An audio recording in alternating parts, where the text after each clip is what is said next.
বৈষম্য বিরোধী ছাত্র আন্দোলন এই ব্যানারটা দিয়ে বিগত 6 মাস ওরা যা করছে, যে সমস্ত সাম্প্রদায়িক কর্মকাণ্ড ওরা করছে, এই সমস্ত সাম্প্রদায়িক কর্মকাণ্ডে আর মুখ দেখানোর মতো অবস্থা আছে, এই জন্য ব্যানার চেঞ্জ করে ফেলছে। সুতরাং বুঝতেই পারছেন পাবলিককে কিভাবে ধোকা দেওয়ার রাজনীতি চলতেছে বর্তমান সময়ে। এই ধোকা থেকে সাধারণ মানুষকে উদ্ধার করতে হবে।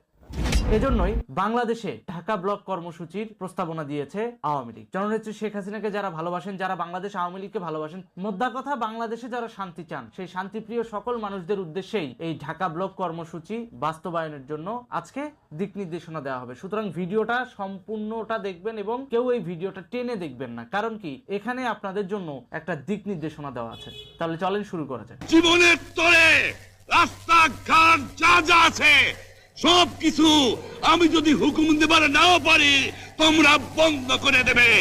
ওই যেই সাপ দংশন করছে ওই সাপই এখন বিষ তুলতেছে। যেই গোত্রটা একসময় শেখ হাসিনার বদনাম করতো, ওই গোত্রটাই এখন জঙ্গিবাদ নিপাত যাক বলে শেখ হাসিনার প্রত্যাবর্তন পরোক্ষভাবে কামনা করতেছে, হয়তো মুখে বলতেছে না, কিন্তু ব্যানার আলাদা হলেও মানুষগুলো তো একই। দেশ পরিচালনা করতে গেলে লিডার দরকার, লিডার তো নাই। সো এখন এই মুহূর্তে ওরা জঙ্গিবাদ নিপাত যাক বলে যে স্লোগানটা শুরু করছে, এই স্লোগানের মধ্য দিয়েই আমাদের মূল রাজনৈতিক প্রেক্ষাপটটাকে এগিয়ে নিয়ে যেতে হবে। সুতরাং প্রত্যেকে গ্রাম অঞ্চল থেকে ঢাকায় চলে আসবেন। কে কিভাবে আসবেন, দল বেঁধে আসবেন না সিঙ্গেল আসবেন, এটা আপনাদের ব্যাপার, কিন্তু একজন দেশের সাধারণ নাগরিক হিসেবে, কারণ এখন যে প্রেক্ষাপট বা সিচুয়েশন শুধুমাত্র দলীয় এজেন্ডা বাস্তবায়নের জন্য যে আপনাকে ঢাকায় আসতে হবে, নট লাইক দ্যাট। আপনি ঢাকা আসবেন দেশের স্বার্থে, বাংলাদেশকে পুনরুদ্ধার করার স্বার্থে। সেটা কিভাবে? এই যে জঙ্গিবাদী গোষ্ঠী এনজিওবাদের সহযোগিতা নিয়ে এতদিন বেশ দাপটের সহিত ঢাকা শহরে যা ইচ্ছা তা করছে, শুধু ঢাকা শহরেই নয় পুরো বাংলাদেশে যা ইচ্ছা তাই করছে। কিন্তু এখন এনজিওবাদের ওই গোষ্ঠীগুলো চুপ হয়ে আছে। কেন জানেন? কারণ এনজিও নিজেই পয়সা পাচ্ছে না, ও আর জামাত শিবিরে দিবে কোত্থেকে। সুতরাং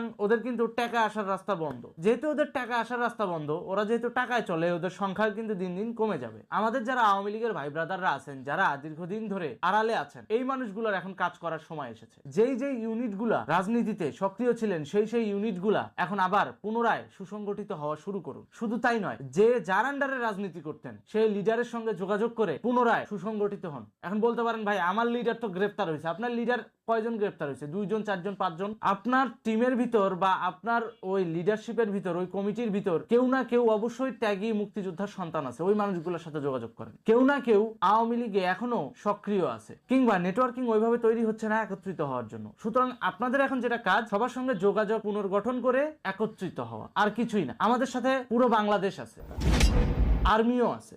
আর আর্মি এটা চায় না যে জাতিসংঘ তাদেরকে স্যাংশন দিক, কারণ শান্তিরক্ষা মিশন বন্ধ হয়ে গেলে একটা সৈনিকের উপর দিয়ে কি যাবে ওটা ওরা ভালো করেই জানে। এই জন্য ওরা কিন্তু আর আমাদেরকে বাধা দেবে না। দ্বিতীয় থাকলো পুলিশ। পুলিশের গণহত্যা নিয়ে তো আমরাই কাজ করতেছি।